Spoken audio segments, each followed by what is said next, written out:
Is Doug Ford actually an incompetent fool? Or is he just really great at playing one to exploit taxpayers? Okay, so a New York Times story from last week really nails it.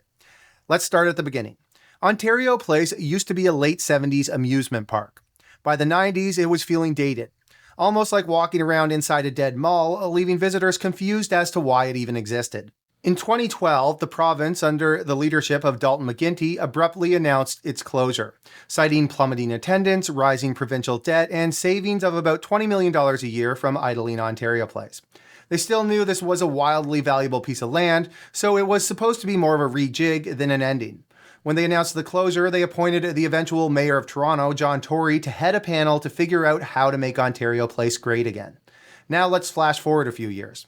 Enter Doug Ford, the new premier of the province. In 2021, instead of a transparent, competitive process, Ford's crew handed a 95-year lease for the prime waterfront real estate to Therma Group. Everyone was angry, skeptical, but most importantly, confused, assuming it was another case of Doug Ford's incompetence.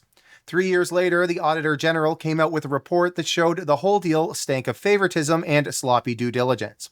The report showed that Infrastructure Ontario executives were quietly emailing Therma Group's lawyers during the bid period, and minutes of key meetings vanished into thin air. But last week, Martina Stevis-Gridniff over at the New York Times revealed an investigation into the report. And it gets fun. In their pitch for the spa at Ontario Place, Therma Group stated they had proven the success of this concept with 6 globally placed facilities under operation. The problem? They only owned and operated 1 facility in Romania at the time.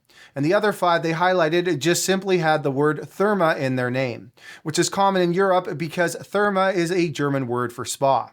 The best part? They designed a logo that closely resembled those other spas. The New York Times also discovered that Therma Group had less than €1 million of equity at the time of their bid, which went against the rules because the bidding process required that it only be open to companies with over $100 million in equity. Today, the cost of the province has quickly ballooned from $300 million in 2019 to over $2.2 billion by mid-2024. All to build this infrastructure for a company with the balance sheet of your local Taco Bell franchisee.